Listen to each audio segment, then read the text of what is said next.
All right, let's get right into it. Today, we're diving into this incredible, high-stakes geopolitical chess match that's playing out right now between the United States and Iran. And you know who's caught right in the middle? Their supposed mutual ally, Iraq. And really, this entire situation boils down to one very provocative question. Is the U.S. actually weaponizing the dollar against its own ally? I mean, are they effectively using the world's reserve currency as a weapon to force Baghdad's hand against Iran? Okay, so let's break down America's opening move in this game. It's a huge financial pressure play, and it's aimed right at the heart of Iraq's economy. And just look at the sheer scale of this pressure we're talking about. A whopping $500 million. The U.S. Treasury physically stopped a cargo plane, a plane, filled with cash from getting to Iraq's central bank. Now, this wasn't some digital transfer they blocked. This was a shipment of actual, physical banknotes, money from Iraq's own oil sales. And you gotta understand, this wasn't just a one-time thing. No, it's part of a very deliberate two-pronged strategy. First, you choke the supply of physical dollars, which the Iraqi economy desperately needs. And second, you freeze parts of the military and security cooperation they rely on to stay stable. So Washington is essentially turning cash and military training into tools of coercion. So you might be asking, why the sudden squeeze? What caused this? Well, this aggressive move by the U.S. didn't just come out of nowhere. It was a direct reaction to a very important visit to Baghdad by one of Iran's top guys. And that, of course, triggered a strategic countermove from Tehran. And this is the man right here, Ismail Qani. He's the commander of Iran's elite Quds force. That's the foreign operations wing of the Islamic Revolutionary Guard Corps. So on April 8th, he shows up in Baghdad, and he's not there for a vacation. He's got a clear mission. Get all the pro-Iran political factions on the same page, have a say in who becomes the next prime minister, and, this is a big one, talk about how to bring Iran-backed militias into Iraq's official security forces.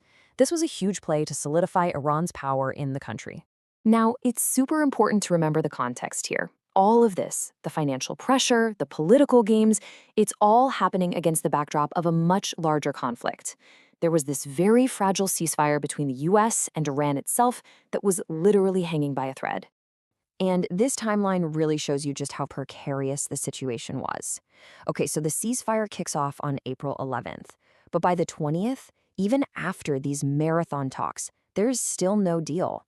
And the clock is just ticking down to April 22nd.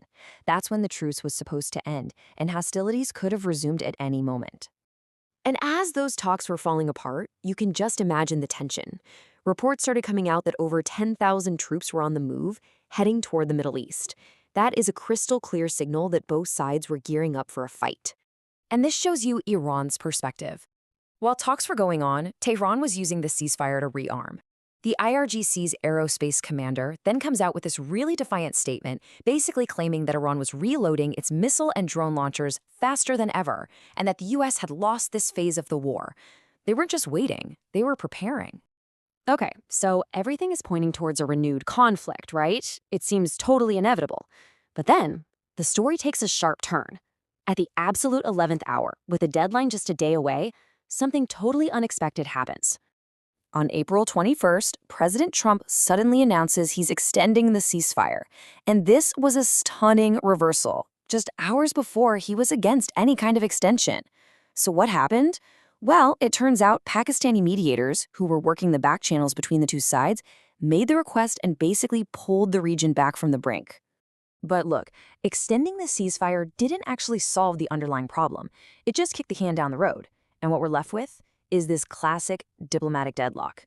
You've got Washington saying, our financial blockade on Iran stays until you guys submit a formal proposal for a new deal. And then you have Iran, which calls the blockade an act of war, demanding it be lifted before any new talks can even start.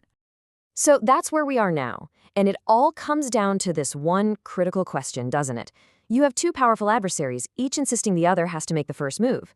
One demands a diplomatic proposal, the other demands an end to an economic blockade. So what happens next? Who blinks first?